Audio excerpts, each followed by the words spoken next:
Mathieu, bonjour. Bonjour. Je suis élève dans ton dojo, l'Ishiki Dojo à Poitiers. Et j'avais envie de réaliser une interview de toi pour qu'on te connaisse mieux et qu'on connaisse aussi mieux notre dojo. Donc pour ça, j'ai réalisé 26 questions qui suivent l'ordre alphabétique, un abécédaire, une interview abécédaire. Et voilà, je te remercie beaucoup de te prêter à ce jeu-là. C'est moi. Donc, ça s'appellera, je sais pas, Mathieu Chavenot en 26 lettres. Ouh. Tu es prêt? On commence? Ouais, on peut commencer. On y va. Donc, à la lettre A, c'est le A de Awase. Donc, Awase, c'est la synchronisation, l'harmonie. C'est évidemment la substantifique moelle de l'aïkido, le Ai de Aikido. Voilà, donc comment transmettre cette notion alors que dans toute notre vie, nos réflexes instinctifs nous poussent plutôt vers l'opposition? Vaste question. En préparant cette interview, je me disais comment aborder cette question-là simplement. Je crois qu'il y a une de mes élèves du coup qui m'a aidé à réfléchir à ça. Entre autres parce que l'harmonie, en fait, compte, n'est pas quelque chose de non naturel. En fait, l'enfant, le bébé, est naturel. Et si on regarde ce qui se passe dans l'évolution d'un enfant, il va plutôt au contraire essayer d'être en harmonie avec ses parents, avec sa mère au début bien sûr quand c'est un nourrisson. Donc l'objectif de l'aïkido serait plutôt d'essayer de retrouver quelque chose qu'on aurait perdu. À savoir que on est en opposition dans la vie ordinaire parce qu'on a une construction sociale et culturelle. Voilà, d'un point de vue sociologique, chaque pays, chaque culture a sa manière de faire grandir les enfants qui composent la société. Et il se trouve que dans notre pays, on est plutôt en lien à l'opposition qu'à l'harmonie. Dans d'autres pays, c'est complètement différent, que ce soit le système éducatif ou que ce soit la pratique culturelle de ce pays-là. Et l'aïkido fait partie des outils qui permettraient, en tout cas je le souhaite et on y travaille, de pouvoir essayer de réharmoniser les relations humaines. Auquel cas, l'aïkido conçu et fabriqué par O-Sensei, puis ensuite diffusé en France et dans le monde, avait ça de précurseur, c'est que pour moi il remettait les choses à l'endroit en termes de pratique martiale et de pratique relationnelle. Alors il se trouve que c'est dans une pratique martiale que ça aboutit aujourd'hui, parce que la pratique martiale est l'endroit le pire pour ça. C'est-à-dire que l'autre veut te détruire a priori. En tout cas dans une relation martiale, le but du jeu c'est d'essayer de construire une relation harmonieuse avec un individu qui ne veut pas être harmonieux du tout. Donc pour moi c'est vraiment c'est retrouver quelque chose qu'on aurait perdu. Auquel cas il faut déconstruire. Il faut déconstruire des réflexes, il faut déconstruire une attitude mentale. Parfois, tous les pratiquants ne sont pas au même niveau à cette histoire-là. Je veux dire, il y a des débutants qui ont plutôt une empathie naturelle et plutôt l'envie d'être en relation avec les gens, et auquel cas, ils vont avoir à construire une relation physique, à construire une façon de bouger dans l'espace. En revanche, ils vont déjà avoir ce prérequis de relations humaines harmonieuses. Et d'autres vont avoir plutôt des aptitudes physiques importantes, mais encore avec ce sentiment pas obligatoirement belliqueux, mais en tout cas de relations conflictuelles, oui.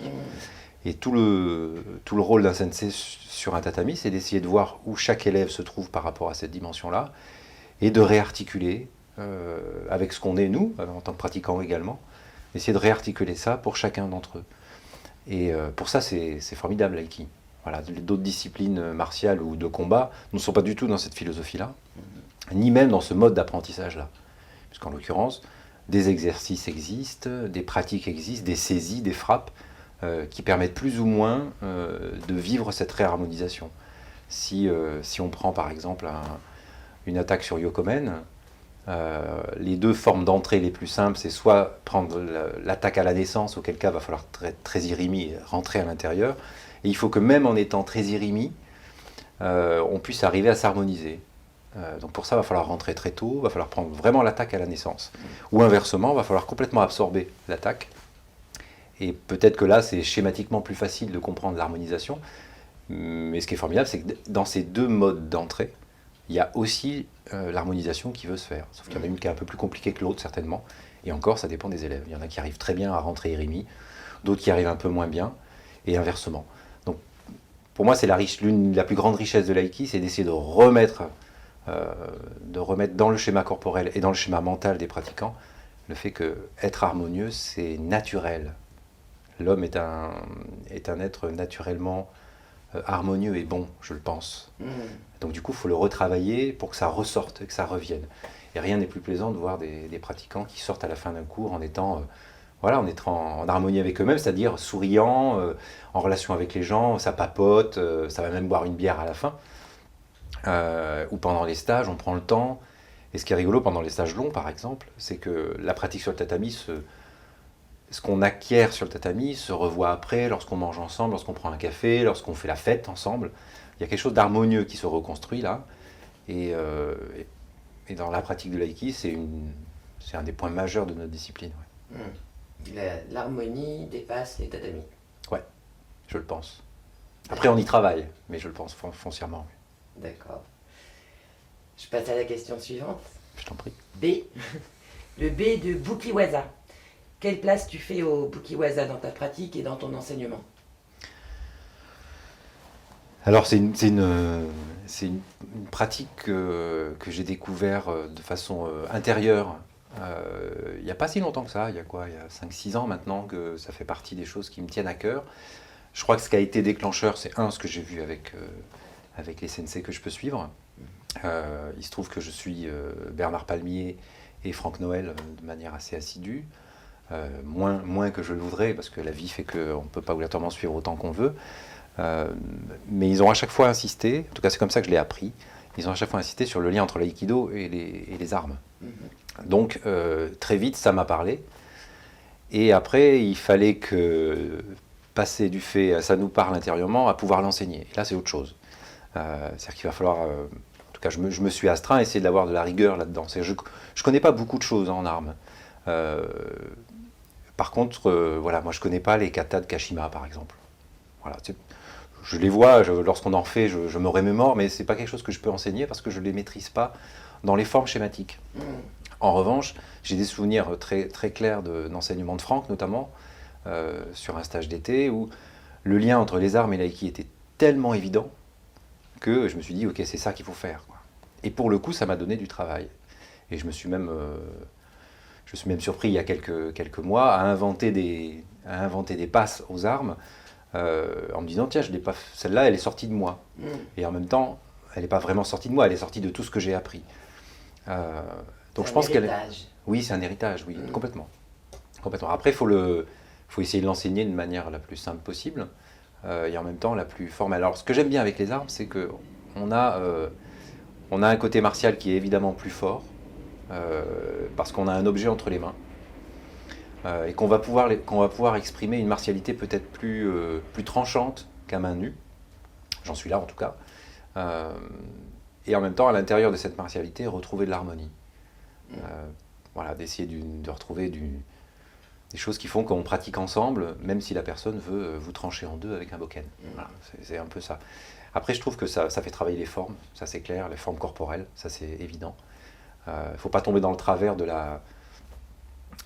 l'extrême dans des formes très très fermées ou très, très schématiques, ce qui est un des dangers avec les armes de mon point de vue. Mais en même temps, il faut peut-être passer par là pour ensuite assouplir un peu les formes. Mais c'est aussi une des chances de notre discipline de pouvoir faire des armes, et que ce soit du ken ou du jo. Moi j'ai une petite affection pour le jo depuis quelques années maintenant, parce que je trouve qu'en termes de coordination du corps, c'est un rajout supplémentaire super. Donc moi je travaille comme ça. Ça m'est arrivé certains étés avec des copains de faire ça dehors. On faisait du bukiwaza pour s'entraîner, pour avoir de la gestuelle. Et puis le dernier point peut-être c'est le kiai. Les armes pour moi c'est un des endroits où on peut pousser des kiai. Et j'essaye de le faire moi-même avec honnêteté. Et les écrits là-dessus de Ho-sensei ou d'autres, je pense à Jean-Luc Subilo notamment qui explique que le son qui sort c'est être présent. Donc moi j'aime bien aussi travailler ça parce que le son c'est aussi la respiration et c'est l'air. Qu'est-ce qu'on expulse de soi lorsqu'on fait un son. Donc je trouve que ça apporte ça en plus à l'aïki. C'est Saito qui faisait de l'aïkido en poussant des sons. Alors j'ai jamais fait ça, en aïkido à main nue en tout cas, mais je trouve que les armes permettent de travailler ça. Ouais. D'accord. Donc la troisième question, celle de la lettre C, celle du contact, pour moi elle est très importante parce que c'est une chose qui est vraiment marquante quand on pratique avec toi. Étant ton élève, j'ai pas pu passer à côté. Voilà. Tu as une qualité de contact qui est très impressionnante, je trouve. Donc voilà, j'ai envie de savoir qu'est-ce qui se passe pour toi dans ce contact. Qu'est-ce que ça raconte, ce moment où les aïkidokas entrent du coup dans quelque chose de très concret qui est le main à main, le main poignet, le main épaule. Voilà, est-ce que tu peux me parler de ça, du contact? Oui, Ouais. sur le contact, ouais. En fait, j'ai formalisé ma pensée sur le contact en visionnant les DVD de Endo Sensei. Il a fait toute une série de DVD que je recommande parce qu'ils sont assez pédagogiques et en même temps, voilà, il donne des matières un peu différentes que les formes de base. Et la manière de rentrer en contact avec quelqu'un, c'est le premier pas que l'on va faire avec son cœur et avec sa tête. Et ensuite, on va le sentir dans son corps grâce à ce contact-là. Alors, il se trouve que j'ai cette recherche-là, personnelle, au niveau du contact. J'aime bien les choses... j'oscille entre les deux aspects. On peut avoir un contact très lourd, très dense, un contact avec qui il est agréable de travailler. C'est pas obligatoirement avec la personne qui le fait, mais avec son contact à lui. Il y a des gens très denses, qui travaillent très bas. Et là, c'est une richesse folle parce qu'en tant que pratiquant, on peut tester ses propres connexions à l'intérieur de son corps. Si on est mal placé, on le sent tout de suite. On sent que le contact devient très rude. Pour soi, hein.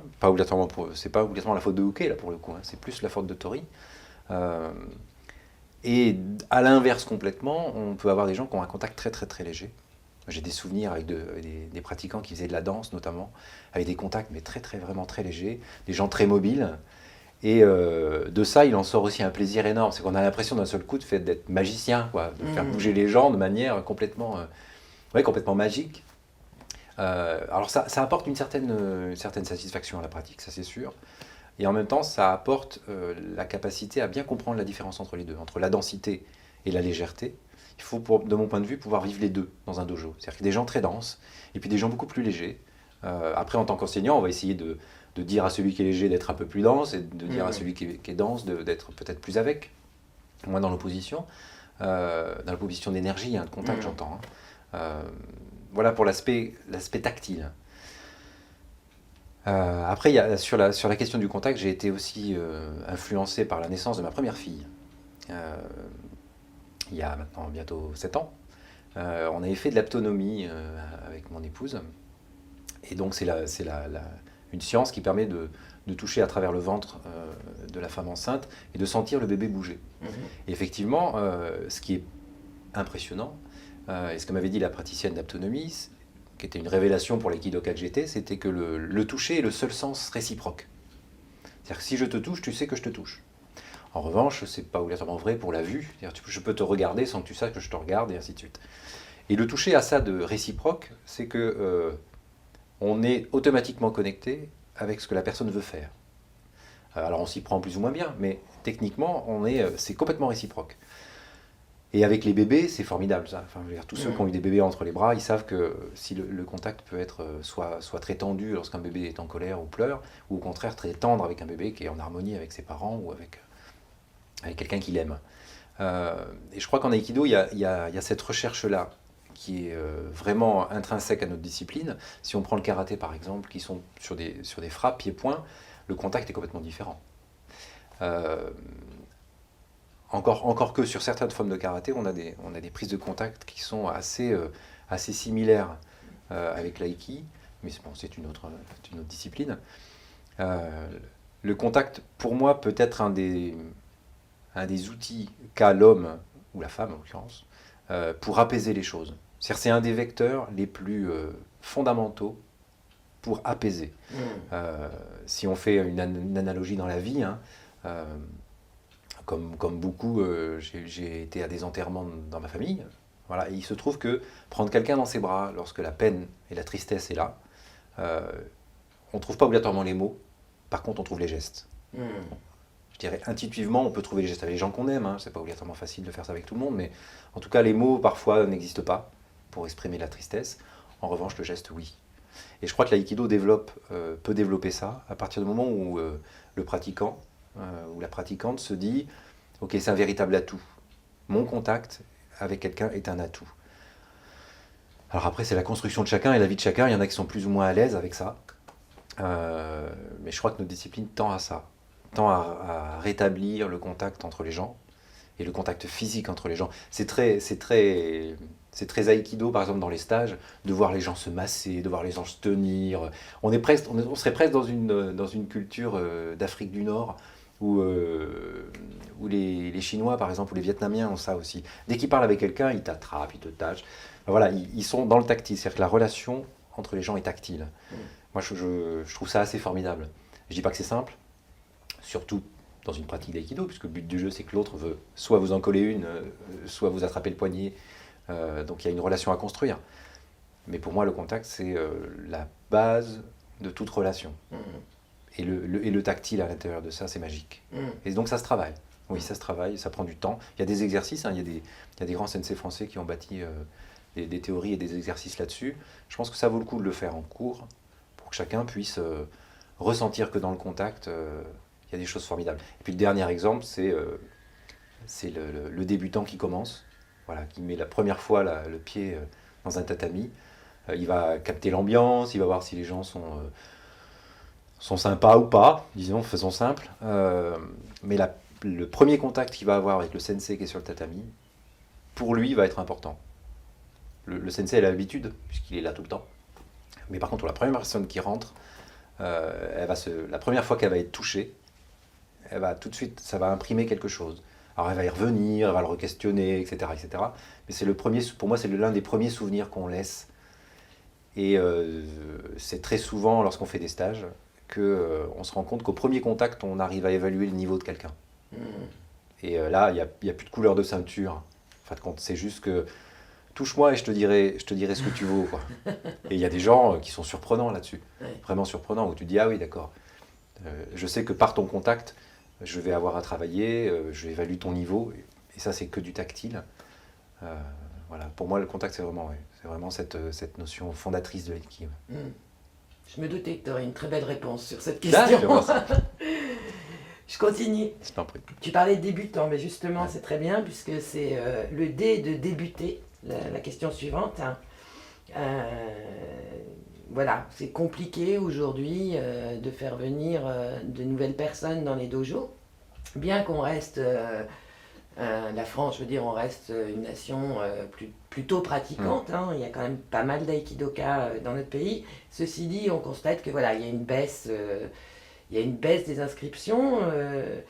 Donc la question c'est, d'après toi aujourd'hui, quel serait l'apport d'une pratique de l'aïkido, quelle valeur ajoutée ou bienfait?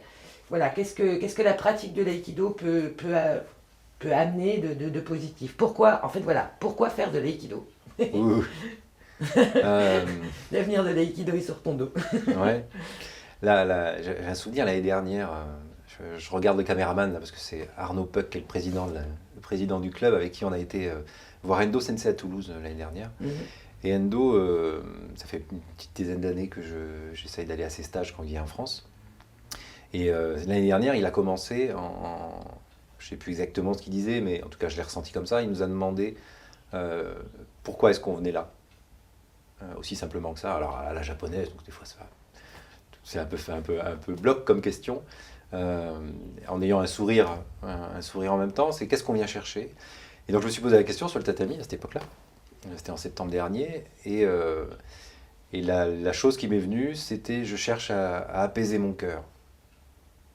J'essaye de faire en sorte que voilà, mon cœur au sens philosophique du terme comme au sens cardiaque du terme, je cherche à faire en sorte que ça s'apaise, donc que mes émotions s'apaisent, que mes préoccupations s'apaisent, pour pouvoir être ouvert aux autres. Alors, une fois qu'on dit ça, il faut le vendre pour faire venir du monde sur le tapis. En disant ça, j'ai bien conscience que là, je ne parle pas de martialité, hein, au sens art de combat ou arts martiaux, quoi. Hein. Mais j'ai tendance à penser qu'il ne faut pas mentir aux gens lorsqu'ils viennent mettre les pieds sur un tatami. C'est un espace particulier, un tatami. C'est un espace de respect. C'est un espace où chacun se livre, si possible à 100%, dans les attaques qu'ils peuvent faire ou dans la manière de recevoir ces attaques-là. Il faut si possible être authentique. Je crois que c'est un des mots les plus fantastiques qu'on puisse avoir. Voilà, être authentique et après tu es qui tu es. Je pense que les jeunes pourraient être intéressés par ça si on arrivait à mettre plus de mots là-dessus. Je crois qu'il y a une question de vocabulaire lorsqu'on parle de ça avec des jeunes, surtout avec des ados par exemple. La vie en lycée, c'est pas paisible. La vie au collège, c'est pas ouvertement paisible. En plus, ça dépend des quartiers. Pour le coup, j'ai eu à traîner mes guêtres dans quelques quartiers compliqués en France. C'est pas inné dans le monde scolaire, la relation apaisée. Vraiment pas. Donc du coup, on va plutôt tendre vers les sports de combat type MMA, type boxe thaï. Moi, j'ai connu, quand je travaillais à Paris, c'était la boxe thaï à tout craint. Tout le monde faisait de la boxe thaï là-dedans. Mais résultat, les jeunes n'arrivaient plus à être en contact de façon apaisée. On n'arrivait plus à discuter. Ou alors, il fallait complètement redéconstruire le truc. C'était compliqué. Je crois que l'aïkido amènerait ça si on arrivait à mettre les bons mots dessus. Je dis pas que c'est simple, hein. Mais on a des sensei français qui ont travaillé sur ces mots-là. Je pense à Bernard Palmier, je pense à Franck, le livre de Franck là-dessus, Fragment de dialogue à deux inconnus. Il a des passages très, très simples sur qu'est-ce qu'on fait là, quoi. On est dans un simulacre, il faut l'assumer. Voilà, un dojo, c'est un simulacre d'agressivité, un simulacre de combat. C'est pas la vie, c'est pas la vraie vie, c'est pas le combat de rue. J'avais mon premier prof de karaté qui me disait, si tu veux apprendre à te battre, c'est très simple. Hein.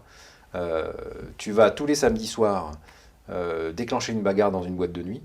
Les premières fois, c'est toi qui vas aller à l'hôpital. Tu fais ça pendant quelques mois. Et au bout d'un moment, c'est toi qui enverras les gens à l'hôpital. Parce que tu vas acquérir la capacité à te battre en grand groupe avec n'importe quoi. Mais ça épanouit pas l'homme. C'est une forme de pratique martiale, certainement. Mais c'est pas ça qui épanouit l'homme. Je crois que l'aïkido mérite d'être plus clair dans sa volonté de transmettre avec les jeunes. Je pense aux ados en particulier. Hein. Les ados ont besoin de savoir sur quel pied danser lorsqu'ils mettent les pieds sur un tatami. Il ne faut pas leur mentir, parce que sinon ils vont le sentir, et du coup ils ne reviendront pas, et ils vont aller faire autre chose. Nous, ce qu'on a à dire, c'est apaise ton cœur, et tu vas voir, tu vas vivre des choses formidables. Et à travers ça, on va t'attaquer comme des brutes, quoi. On va y aller à fond les gamelles, tu vas pouvoir t'éclater, parce que plus on va y aller fort, plus tu vas pouvoir nous accueillir si ton cœur est apaisé. Et là, du coup, l'aïki, c'est magique. Parce que on a tous vécu un hooké très investi dans son attaque. Pour pas dire complètement fada lorsqu'il t'attaque, quoi. On a tous vécu ça à un moment donné. Et il se trouve qu'à ce moment-là, si on est serein, l'aïkido naît comme un moment exceptionnel, quoi. Et on se souvient de cet échange-là avec cette personne-là, et on en redemande. C'est ça qui est génial. C'est Franck qui dit ça, c'est l'aïkidoka, c'est un gentleman qui joue de la cornemuse et qui en joue avec joie. Alors, je ne sais plus exactement cela, mais j'avais adoré cette image-là. C'est un peu... Voilà, c'est pas frustrant à partir du moment où on est d'accord sur ce qu'on transmet. Voilà, la réponse n'est pas complète parce que c'est vaste. Je crois que beaucoup de profs en France et dans le monde se demandent comment attirer et garder des jeunes sur les tatamis. Je crois qu'il faut pas, voilà, faut leur dire. Et chaque dojo a sa ligne. Là, pour le coup, je défends la ligne du dojo que je dirige, mais chaque dojo est légitime là-dedans. Il y a d'autres très très bons clubs avec des très bons enseignants qui font d'autres choix de transmission avec les jeunes et qui marchent. Je veux dire, ils ont des jeunes. J'en ai quelques-uns en tête. Il y a des jeunes qui fréquentent ces dojos-là. Moi, c'est pas tellement. Je préfère dire ça aux jeunes en disant voilà, viens travailler quelque chose qui va te bousculer à l'intérieur. Pas juste la gestuelle. On voudrait te bousculer à l'intérieur pour que tu puisses t'éclater le plus longtemps possible. À recevoir des gens qui vont t'attaquer, qui vont te contraindre le bras, qui vont t'attraper par derrière. Et tu vas pouvoir le faire si tu as travaillé le fond et en l'occurrence ton cœur. E, c'est le E de étiquette. Moi, l'étiquette, je l'ai appris dans mon premier dojo avec Patrice Rochelet, qui est mon premier enseignant. C'est la personne qui m'a amené jusqu'au Shodan, qui est 5e dan maintenant, qui est un prof de Paris. Quelqu'un de super au demeurant, enfin voilà, un très bon ami. Et il avait pris le temps de nous expliquer tout ça, en nous disant aussi tout simplement allez lire l'étiquette. Voilà, je vous donne le guide du débutant, lisez-la parce qu'au minimum vous ne pouvez pas ne pas la connaître. Donc on avait fait ce travail-là. Après, le sens de l'étiquette dans un dojo, c'est comme dans un lieu d'étude. Hein. Il y a des règles comme quand on rentre dans une pièce. Ça peut être de la politesse au sens simple du terme. Le terme en japonais, c'est raishiki.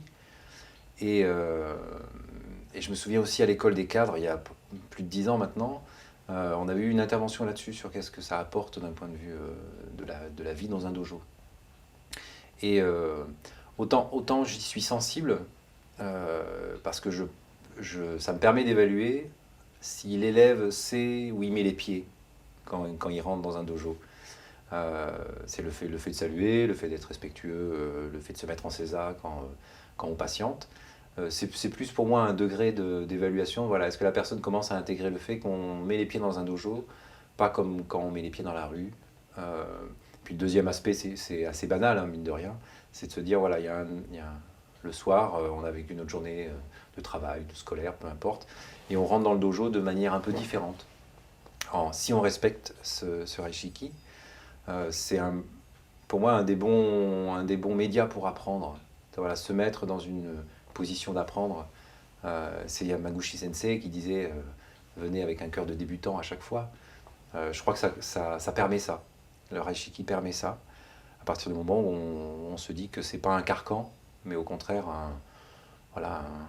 un bol dans lequel on peut verser du thé pour prendre une image zen. Voilà, il faut que le bol soit vide pour que l'enseignant puisse le remplir. Donc pour moi, c'est ça l'étiquette. D'accord. Le F de filiation. Alors elle est assez simple. Yamaguchi Sensei.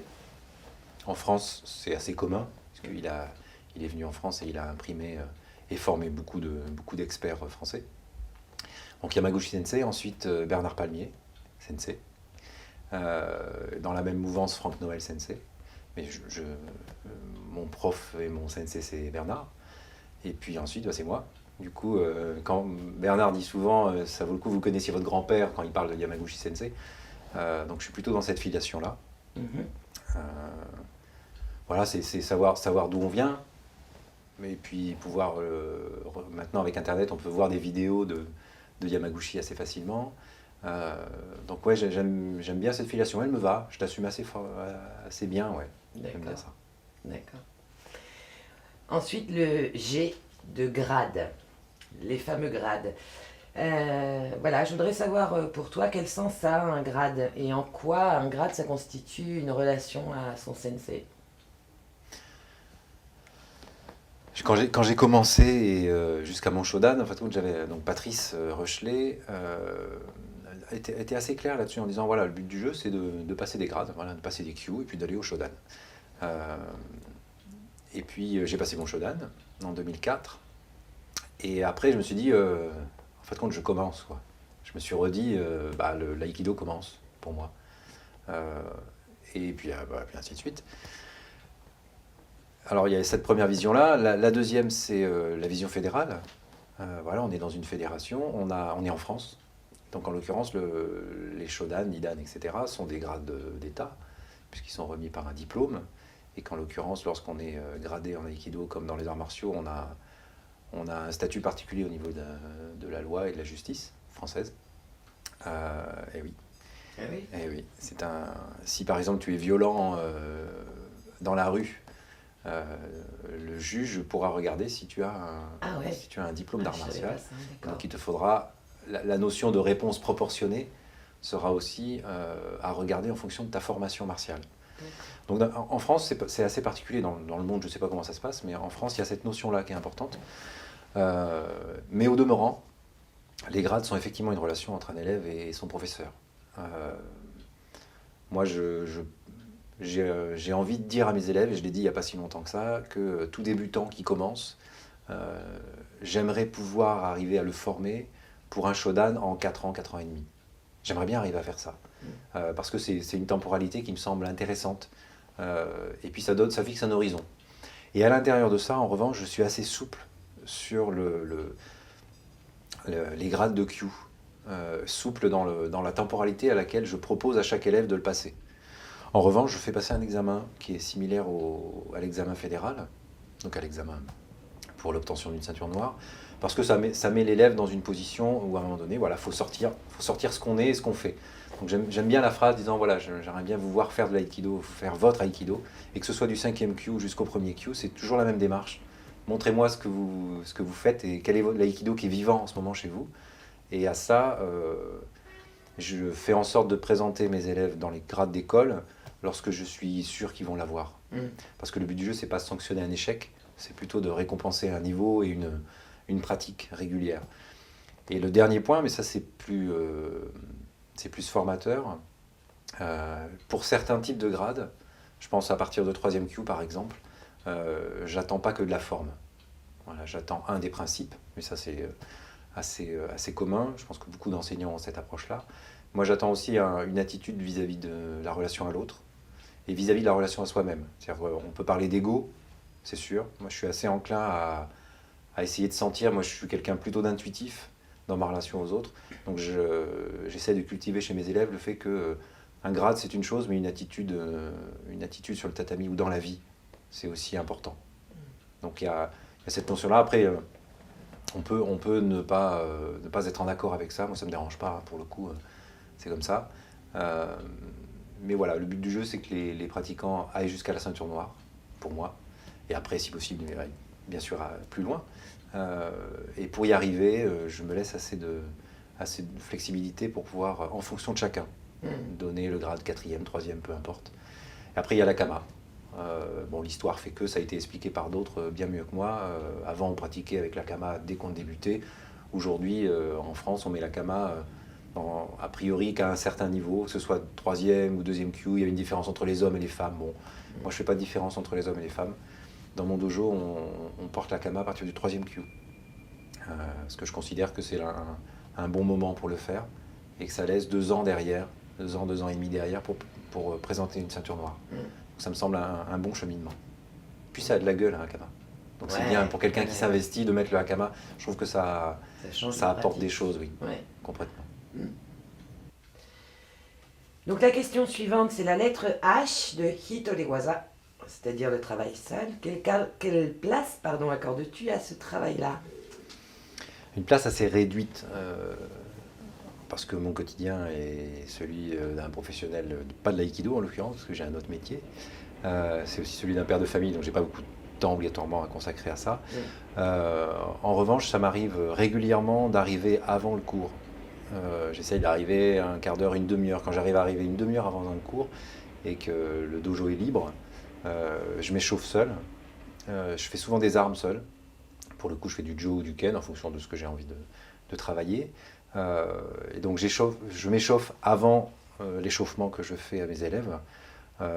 C'est aussi pour moi une manière de rentrer dans le dojo et d'y rentrer non pas en tant que pratiquant, mais d'y rentrer en tant qu'enseignant.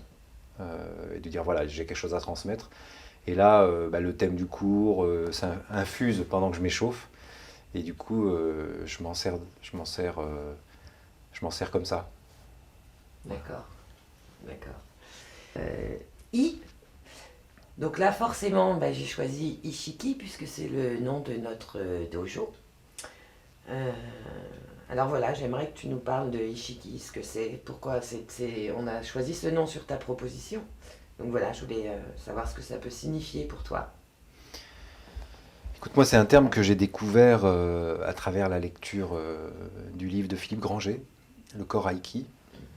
Je trouvais la définition qu'il en donnait, enfin, ne serait-ce que le fait qu'il en parle, et la définition qu'il en donnait m'allait complètement. Je pense que c'est quelque chose, donc c'est la conscience, c'est la conscience de ce qu'on fait, de qui on est, etc. Donc ça rejoint un petit peu ce que je disais sur le contact. C'est quelque chose qui est transversal à toutes les disciplines, en fait, que ce soit les disciplines d'art, la conscience de qui on est, de ce qu'on fait, de pourquoi on est là, pourquoi en l'occurrence on rentre dans un dojo, pourquoi on fait l'aïkido. Donc, je trouve que c'était un beau nom de dojo, parce que ça permet de travailler sur d'autres dimensions, éventuellement de partager avec d'autres disciplines. Cette année, on a testé de faire venir une praticienne de réflexologie, par exemple, au dojo, ou de faire du Qigong. Pour moi, bientôt. Voilà, et l'Apkido bientôt. Voilà, pour échanger avec d'autres clubs, d'une part, et puis aussi pour entretenir, essayer de regarder ce terme Ishiki sous d'autres regards que celui de l'aïki.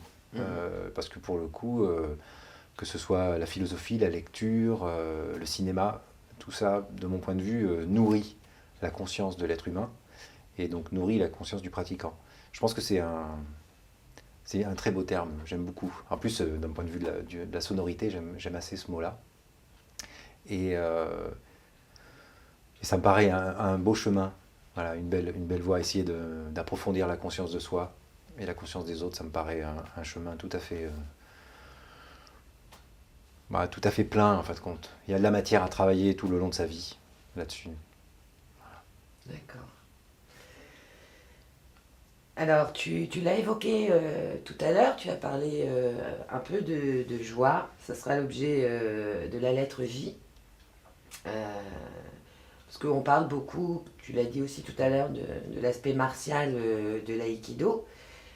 À juste titre ou à mauvais titre, je sais pas, ça renvoie un peu à une forme d'austérité quand même. Et quand on pratique avec toi, on voit que tu es beaucoup dans le sourire, hein, ce que d'autres sensei aussi soulignent, hein, d'avoir une espèce d'ouverture, mais y compris physique et souriante, hein, de cette pratique de l'aïkido. Voilà, toi, tu te situes où dans cette chose-là? Avec un sourire. Avec un sourire. Moi, je suis dans la ligne de la joie, très clairement. Ouais. Alors, il y a peut-être deux aspects. Le premier, je pense que la vie peut être assez triste comme ça pour ne pas en rajouter dans un dojo. Voilà. Moi, je pense que les gens ont plutôt envie de venir le soir, tard, pour certains, après des journées bien remplies, ou de donner du temps pendant les week-ends ou pendant des stages d'été. Donc, il faut que ça procure un plaisir, de la joie. Voilà, ne serait-ce que pour ça, ça vaut le coup de le faire. Après, je suis contre l'austérité. C'est d'actualité, mais en France ou en Europe et dans le monde. Mais voilà, je pense que ça tue le système humain, l'austérité, au sens concret du terme. Donc c'est plus, je mettrais plus le terme authentique. Voilà, pour moi, il a du sens, celui-là. C'est les bouddhistes qui disent ça, ils utilisent le mot authentique, réciprocité et amour comme valeur de la vie. Moi, ça me parle assez, ça. Authentique parce que ça vaut le coup d'essayer de travailler toute sa vie à être soi-même. La réciprocité, tout simplement parce qu'on accepte que l'autre soit également lui-même, même si on ne s'entend pas obligatoirement. Mais en tout cas, voilà, essayer de faire en sorte que l'autre devienne lui-même, c'est accepter cette réciprocité. Et puis l'amour au sens large, voilà, c'est ce qui fait qu'on est des êtres humains. C'est qu'on est doué et capable d'amour. Et en l'occurrence, la joie fait partie de ça. Lorsqu'on est amoureux d'une personne ou d'un concept ou d'une idée, c'est tout à fait possible. Il faut que ça procure, de mon point de vue, de la joie. Et la joie, elle est dans le ventre. Voilà, il faut qu'elle se vive à l'intérieur. Donc moi, je suis assez enclin à être en accord avec ce principe-là. Et je trouve que ceux qui ont bâti leur école ou leur dojo sur cette notion-là ne se trompent pas de voie. Après, la manière d'y arriver, ça c'est autre chose, mais le but est un très beau but. Oui. On a tout à l'heure parlé du Ai de Aikido avec Awase, la lettre A. Là, on arrive au K. Donc forcément, la question est sur le Ki. C'est quoi ce Ki de l'Aikido qui questionne beaucoup de pratiquants? Alors je crois qu'il est légitime que ça questionne. En Europe, en tout cas, c'est normal, parce que c'est pas obligatoirement les choses qu'on a étudiées au fil des siècles, mais en Orient, c'est complètement différent, ou dans les pays asiatiques, c'est complètement différent. Cette relation au Ki est complètement établie. La médecine chinoise est basée sur ces principes-là, japonaise également, et Et il y a des choses qui se passent aussi en Afrique ou en Orient autour de ce ki-là. Je crois que l'aïkido doit assumer ça, toujours avec une recherche de vocabulaire, si possible précis, occidentalisé pour que nos interlocuteurs puissent le comprendre. Néanmoins, physiquement, ça se traduit de façon très concrète. Hein. Je veux dire, tout ce qui est shiatsu, toutes les médecines qui sont basées sur l'acupuncture, le shiatsu, le qigong, parlent du ki. Voilà, ça passe par les méridiens. Voilà, c'est cartographié, hein, c'est pas nouveau, hein, c'est cartographié depuis bien longtemps. Donc on connaît le chemin du ki, on connaît leur interaction avec le sang, leur interaction avec les muscles, avec les tendons, avec les os. Voilà. C'est simple. Et puis après, d'un point de vue très concret, moi j'ai été très marqué il y a quelques années par la position des mains en aïki. Une main tendue, figée un petit peu, ne laisse pas passer le ki en fait. C'est le muscle qui se tend, mais le ki n'est pas obligatoirement... Ce qu'on dit aussi pour le poing fermé. Oui, tout à fait. Et j'ai appris petit à petit à relâcher cette main lorsqu'on est dans les contacts. Et là, pour le coup, l'énergie se diffuse. Alors, le mot énergie est peut-être pas le bon mot en français, mais en tout cas, le ki, voilà. Il y a un terme que j'aime bien, que j'avais appris avec un praticien de Setai, qui est une discipline japonaise aussi de bien-être du corps, qui est une discipline assez formidable, assez peu connue, mais assez formidable. Et j'aimais bien la différence entre le mot, il ne faut pas avoir la main tendue, mais il faut avoir de la vitalité dans la main. J'aime bien le mot vitalité pour illustrer ce qu'est le ki. Et voilà, je mettrai ce mot-là, moi. D'accord. L, le L de livre. Oui. Tu as fait référence tout à l'heure à Franck Noël, tu as fait aussi référence à Philippe Granger avec le corps Aiki. Voilà, c'est quoi tes livres de chevet en termes d'aïkido? Je crois que comme tout pratiquant un peu ancien, on a lu. Voilà. Je me suis fait offrir des livres il y a quelques années sur l'histoire de l'aïkido en tant que tel, voilà, en général écrit soit par des Américains, soit par des Français, en l'occurrence traduits, qui racontent aussi l'histoire de cette discipline dans le temps japonais. C'est un rapport à la lecture, je dirais, c'est comme tout livre que l'on peut lire, sauf que là on lit un livre sur une passion. Je lis beaucoup moins de romans que je ne lis des livres sur des sujets qui m'intéressent. C'est plutôt ma pratique. Il paraît que les hommes sont plutôt comme ça, et les femmes lisent plutôt des romans. Mais bon. En tout cas, moi c'est vrai, ça s'illustre assez facilement avec moi. Ce qui est intéressant dans le fait qu'il y ait eu des auteurs, bon, celui effectivement qui a été le premier révélateur pour moi, c'est le livre de Franck. Comme beaucoup, je pense, en France, en tout cas ceux qui l'ont lu. Fragment à deux inconnus. Ouais, fragment de dialogue à deux inconnus. Dialogue à deux inconnus. Voilà, les mots qu'a utilisé Franck dans ce livre-là sont assez puissants. En plus, les images qu'il donne dans ce livre parlent. Elles sont magnifiques. Ce qui est sympa, c'est qu'on lit son livre dans un hamac pendant un stage d'été, on se le partage avec les copains, ou on le lit tranquillement chez soi, ou dans le train. Moi, j'aime bien lire dans le train. Et c'est une relation à la discipline, en tout cas à l'aïkido, qui est différente. Voilà, on nourrit l'esprit, on nourrit sa culture aïki. Et en tant qu'enseignant, je pense que c'est assez utile de pouvoir mettre des mots pour ses élèves en utilisant les mots de quelqu'un qui a vraiment réfléchi sur le sujet. Voilà, qui a choisi les mots, qui les a pesés, qui les a remis dans leur contexte. Et donc moi j'invite les enseignants à lire des livres sur l'aïkido pour pouvoir, enfin sur l'aïkido ou sur les disciplines martiales, parce que j'ai lu aussi pas mal de livres sur le zen et les arts martiaux par exemple, parce que ça a des racines historiques. On parlait de Deshimaru tout à l'heure en off.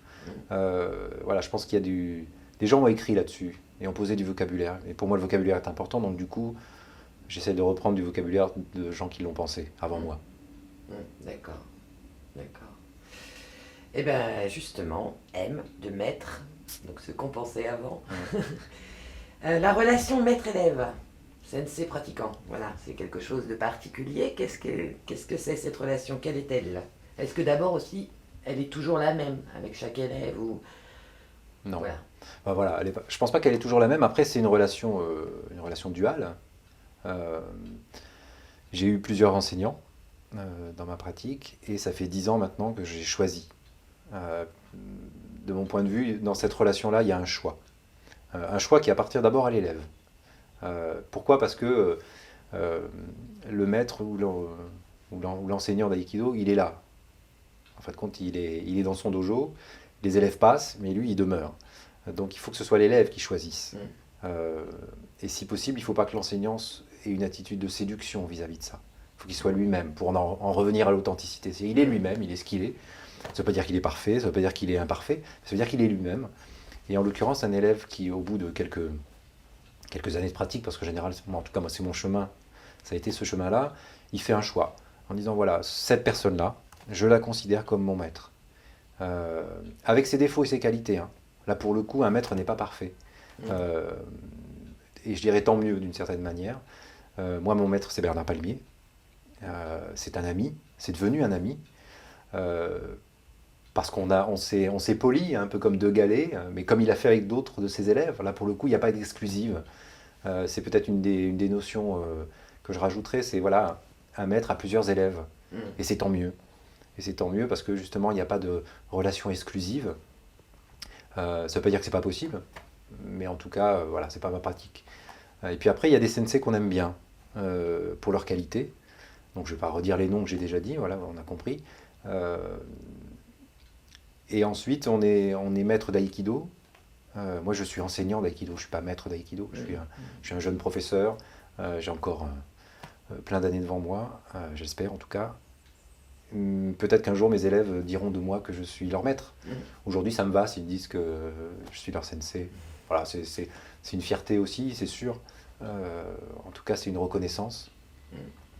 Et c'est un peu, enfin, je pense à d'autres disciplines comme le compagnonnage ou comme les maîtres artisans. Il y a quelque chose de l'ordre du je vais faire plus particulièrement attention à toi. En tant qu'enseignant, en tout cas, je vais essayer de personnaliser l'enseignement que j'ai pour chacun de mes élèves. Et à l'inverse, un élève qui va avoir choisi un maître va essayer d'avoir une relation particulière avec lui, en étant lui-même, si possible. C'est mieux. Il faut sortir de l'artifice, voilà. Mais ça s'estompe au fil des années, je pense. En tout cas, c'est moi ce que j'ai vécu. Mais je suis fier aussi. Je suis fier que Bernard ait accepté que j'arrive à le nommer comme mon maître. C'est un ami. C'est vraiment un ami. Donc, question N de notion. On parle souvent de notion, enfin, c'est un mot qu'on entend souvent en aïkido. Voilà, je voudrais savoir, alors bon, Irimi, Ichigo, Ichie, Musubi, c'est des choses que tu nous dis. Kimusubi, quelles sont, toi, les notions qui te parlent le plus? Alors j'ai préparé activement cette question, puisqu'il y en a plusieurs. Il y a plusieurs, effectivement, notions ou principes. Peut-être le mot principe serait peut-être plus adapté. Alors j'invente rien, parce que du coup j'ai des lectures ou des sensei qui ont parlé bien avant moi là-dessus. Il y en a une qui me parle beaucoup, c'est Sabaki, c'est le mouvement. Il y en a une autre que j'essaye de mettre en pratique, c'est Nagare, c'est la conduite de l'énergie. Et la dernière serait, si j'en avais que 3, je me suis limité à 3. La dernière, c'est Musubi pour moi, parce que la connexion, voilà, ça fait partie de mes recherches. Après, je crois que d'année en année, j'en découvre d'autres. Ah oui. Oui, à travers les stages que je peux faire, à travers mes sensei de référence. Là, en ce moment, on est en 2014, donc. En 2014, Bernard Palmier a développé le principe et la notion importante de l'IAI, qui est la logique à travers toutes les techniques, ce qui fait fil conducteur et fil rouge.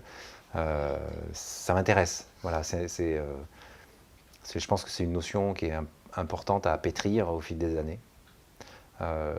Une autre serait Tsukai, qui est le corps.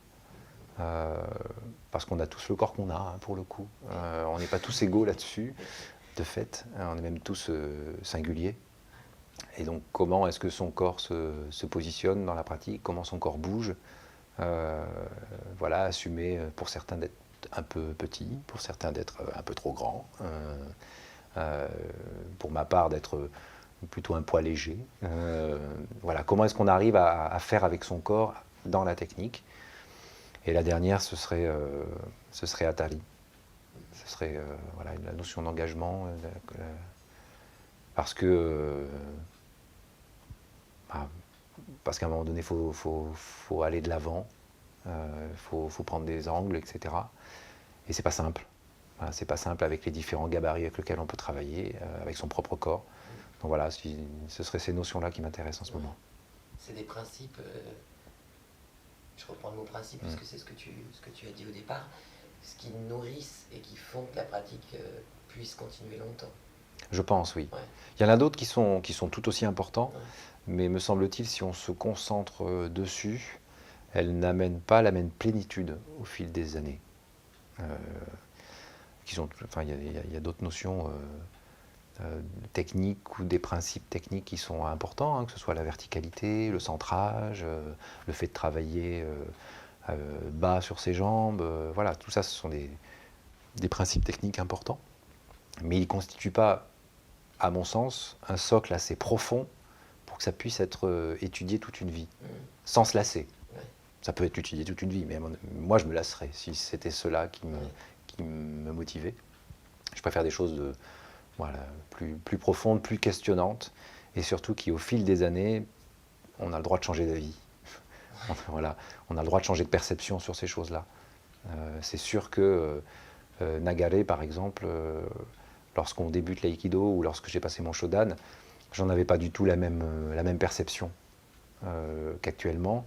Et j'aspire, et c'est une source de joie pour moi que dans 10 ans, j'ai encore une autre approche de Nagare. Et pour moi, c'est important, ça. Sinon, j'arrêterai, je ferai autre chose, je pense. Mais voilà, il y a de la matière là-dedans. Et c'est bon.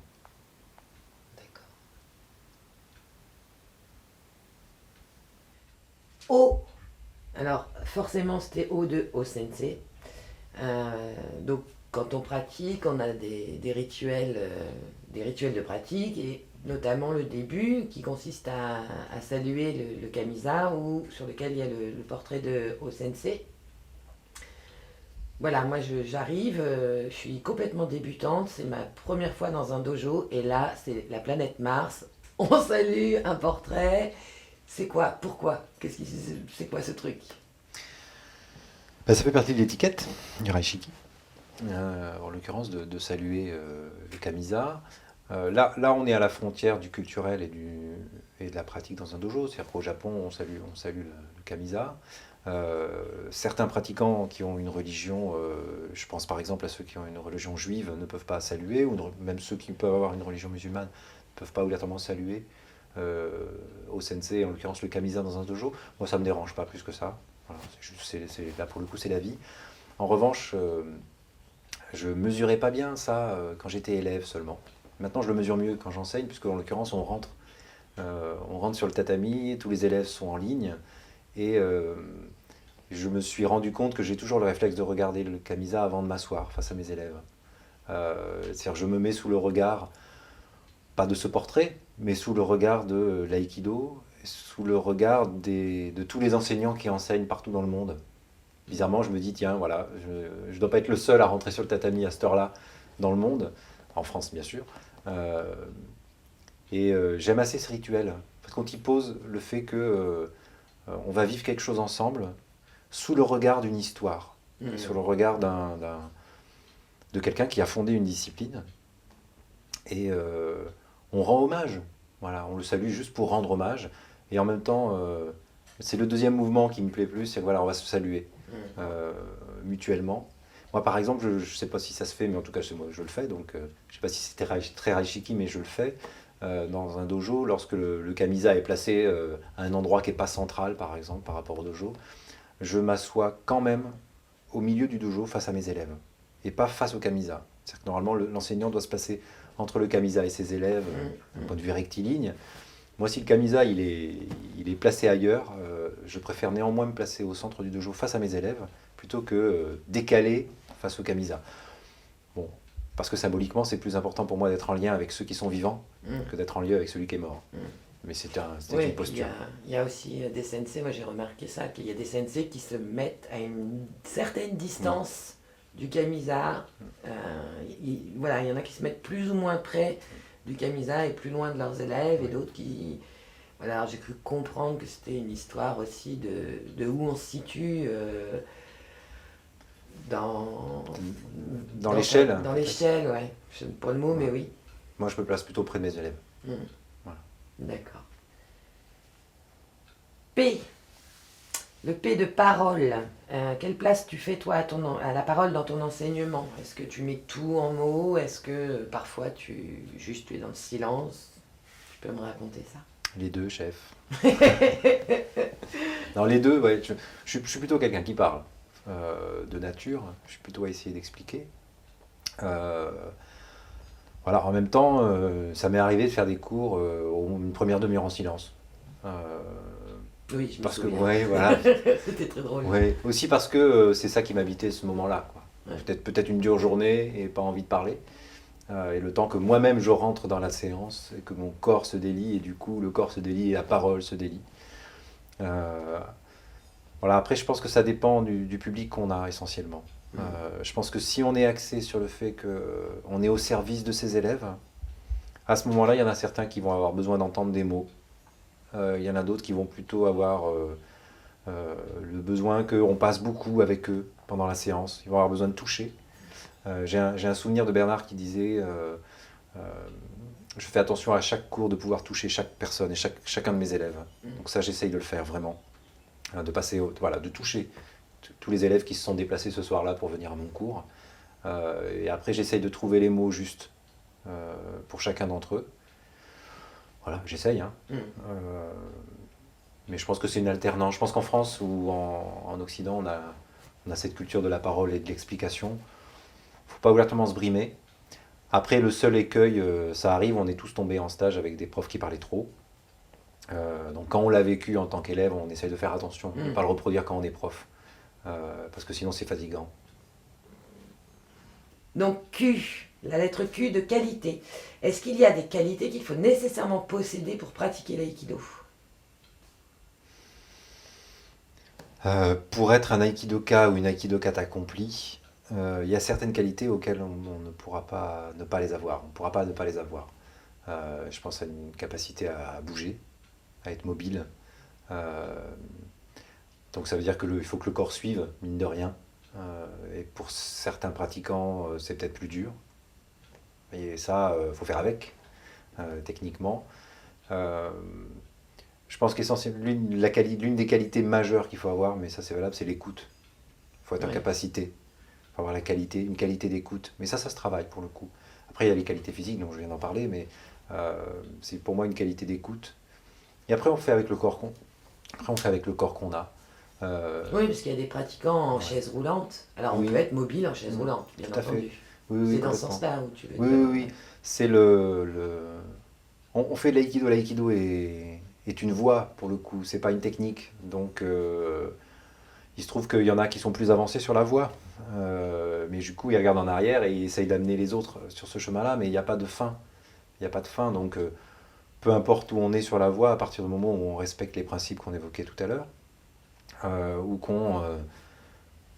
tu as les principes de Kokoro, hein, les principes du cœur ouvert, ou les qualités physiques, chacun fera avec ce qu'il a. Hein.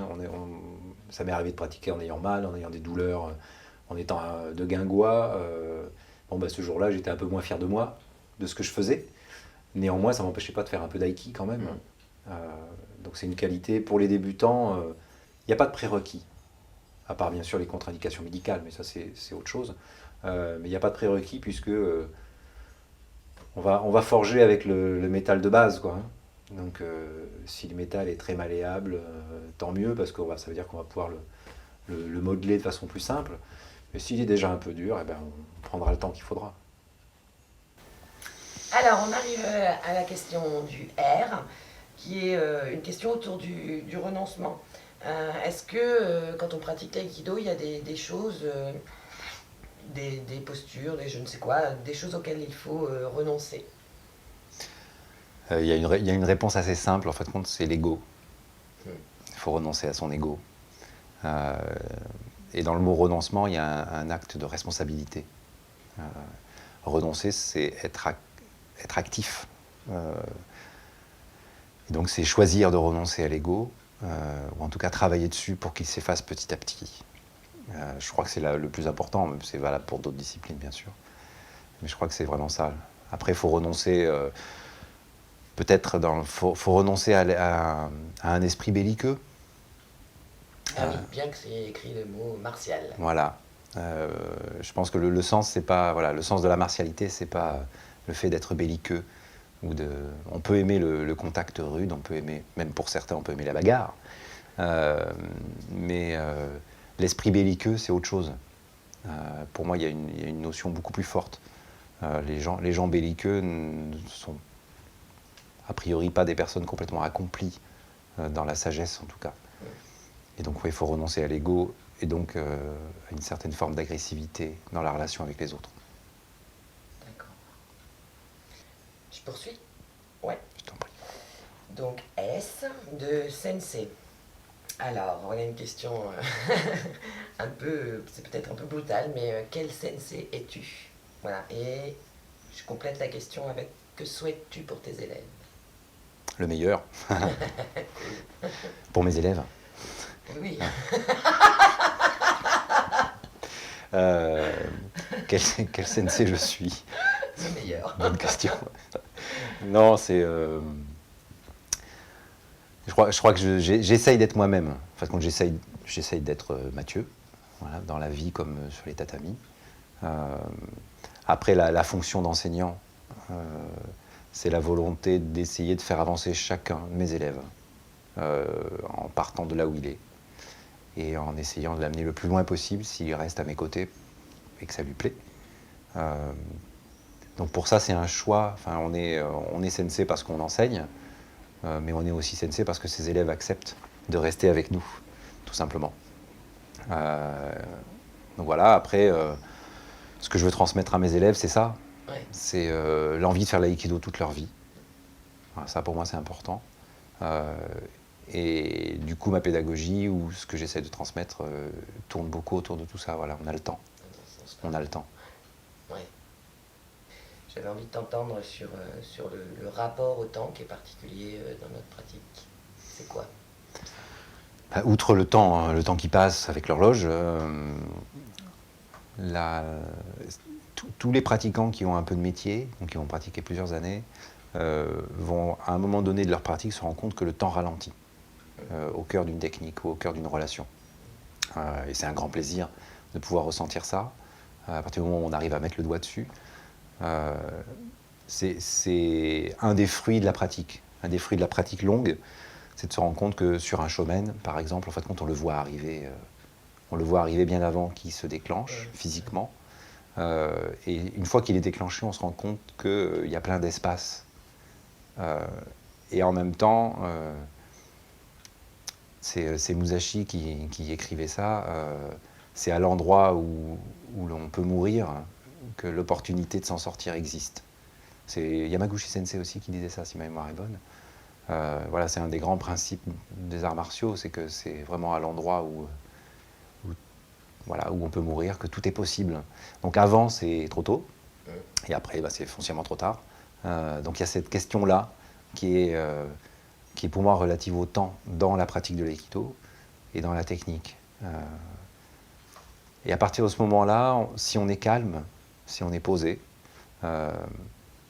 si on a l'esprit ouvert, on se rend compte qu'on voit la relation arriver, que ce soit une relation conflictuelle ou une relation amicale, mais en tout cas sur les tatamis ou dans une relation formelle de conflit, l'aïkidoka expérimenté a l'avantage de percevoir ces interstices.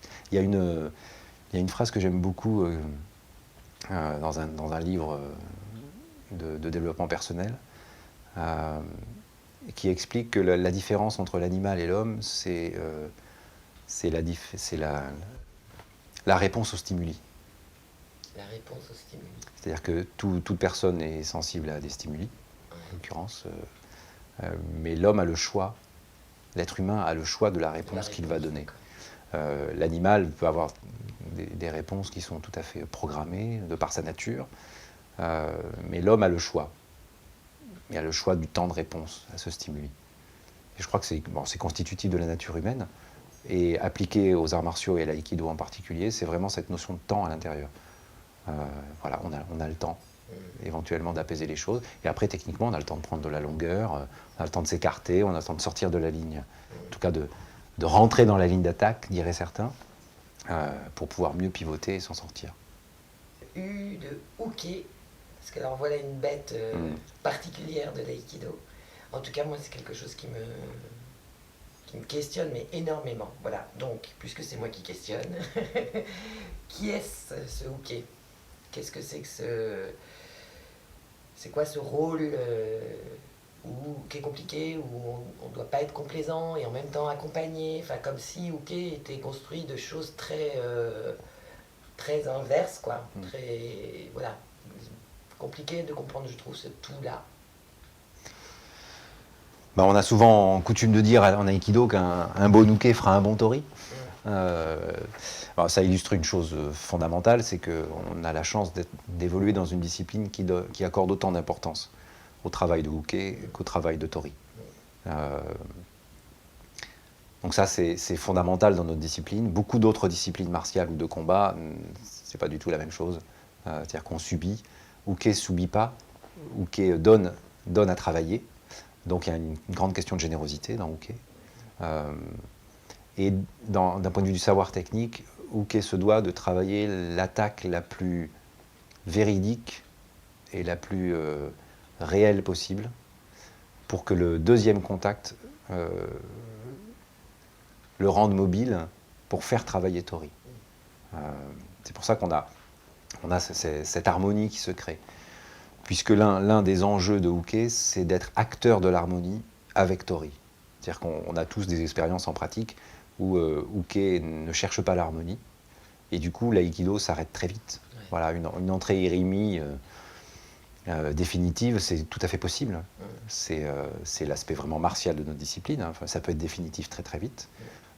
Ça n'est pas définitif si Uke a travaillé sur sa manière de bouger, sur sa manière de reprendre un angle, sur sa manière d'être en contact, donc sur son intention. Et l'intention, c'est de créer l'harmonie. Il faut qu'il ait cette intention avec tori. Tori a la volonté de garder l'intégrité, la sienne et celle de son partenaire, à travers la création d'une harmonie gestuelle et d'une harmonie d'énergie, hein, on peut employer ce terme-là. Et Uke doit avoir la même intention. Sauf qu'il l'a dans un deuxième temps. Sa première intention, elle est de faire une attaque la plus véridique possible, en fonction du niveau avec lequel on pratique. Mais ça, c'est de l'adaptabilité, c'est du travail de dojo.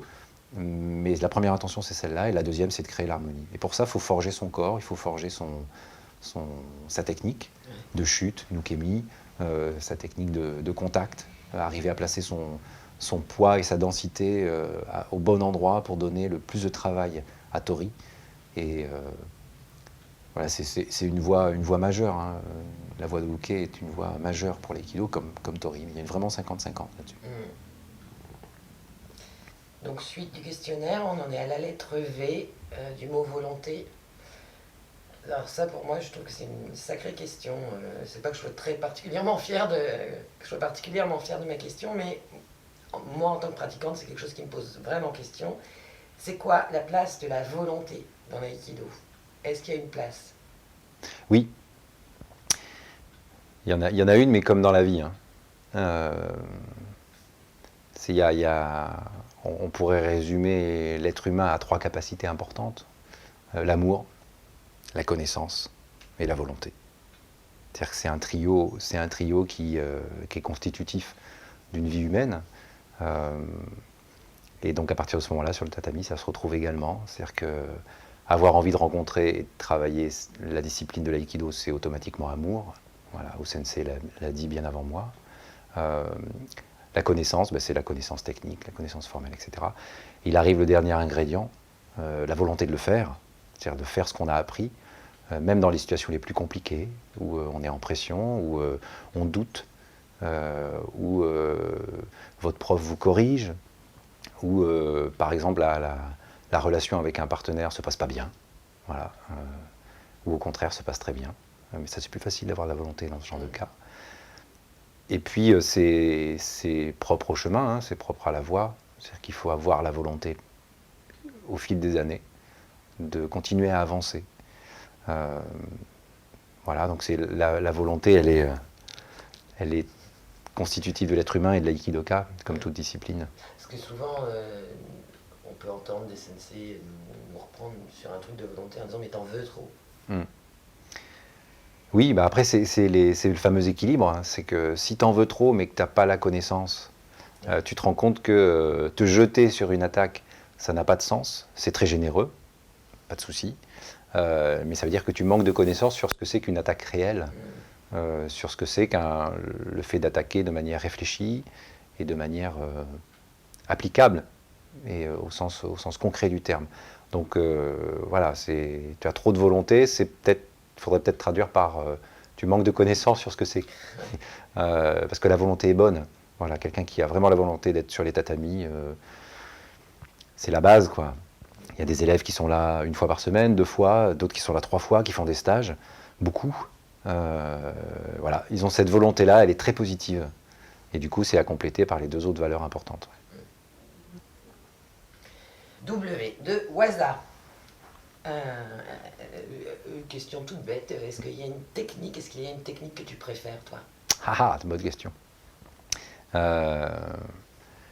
Dans celle qui me semble le plus intéressante à travailler pour moi, c'est Iriminage. Ça fait partie des techniques que je trouve magiques, surtout n'importe quelle saisie, parce qu'elle regroupe des fondements de l'aïki, ça c'est sûr, c'est un principe important. C'est un principe, c'est une technique, c'est une capacité à bouger dans l'espace, à garder le contact avec son partenaire. Et puis la manière de finir Iriminage est très contraignante pour les cervicales ou pour le dos.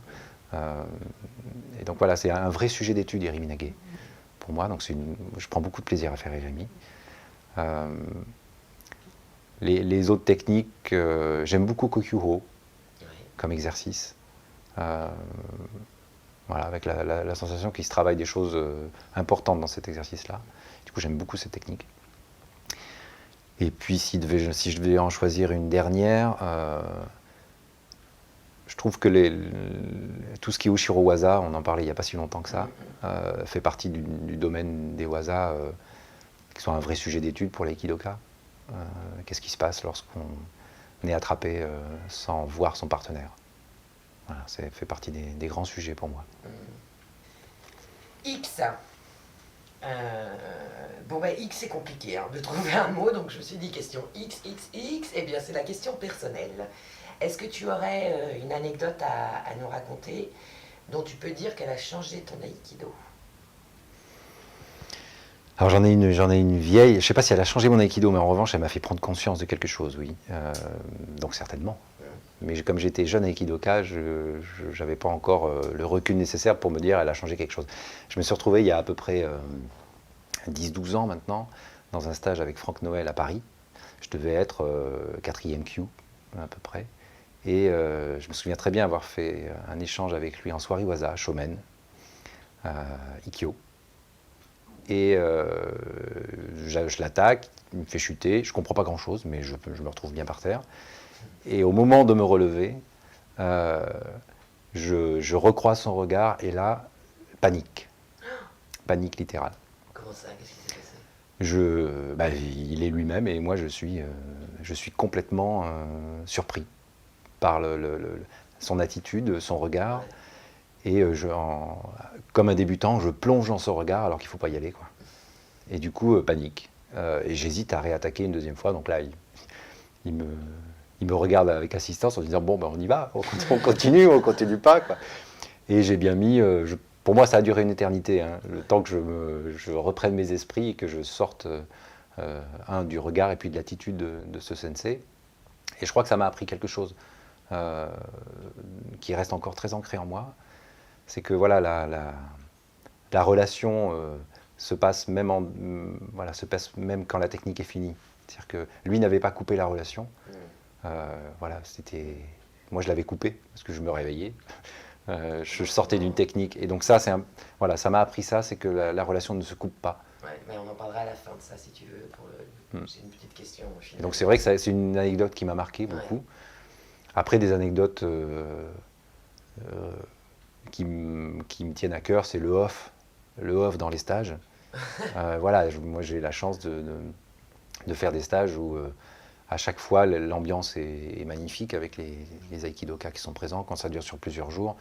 Et, et ça me ressource beaucoup en tant qu'individu. C'est-à-dire que je pense que beaucoup de pratiquants partagent ça.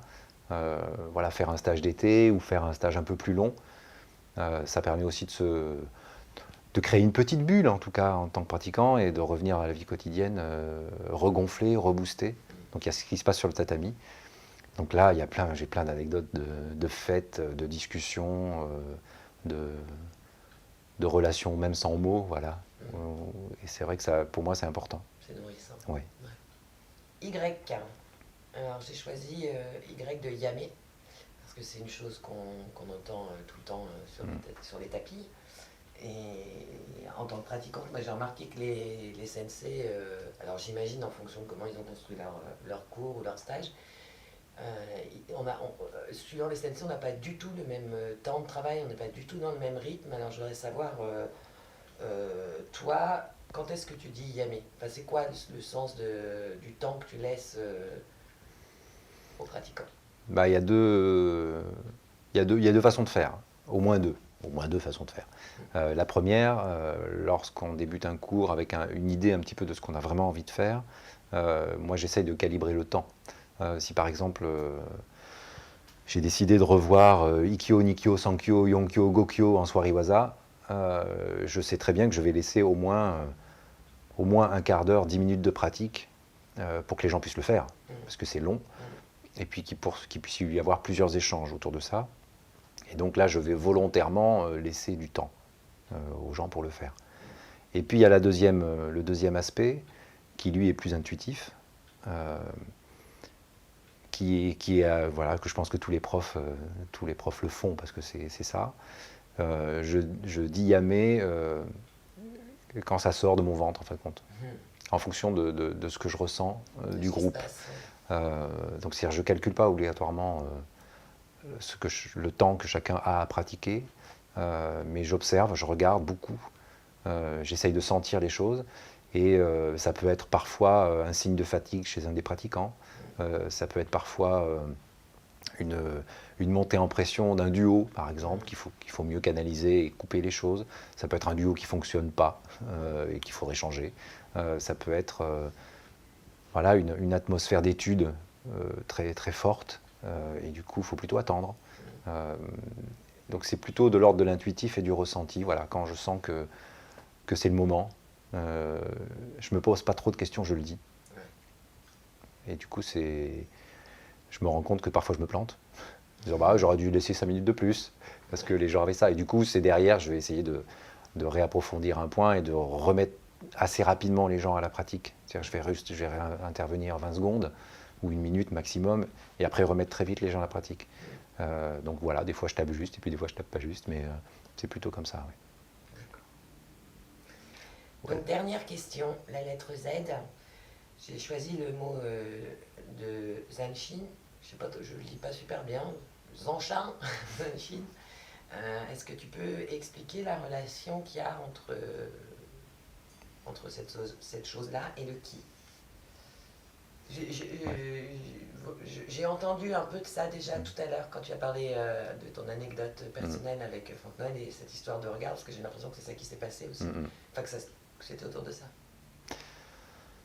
Bah, c'est constitutif aussi des arts martiaux et des sports de combat en général, ou en tout cas des relations comme celle-là. Être serein est un des critères du Zanshin pour moi. La capacité à ne pas rompre la communication, même quand la technique est finie, c'est un des critères pour plusieurs passages de grade.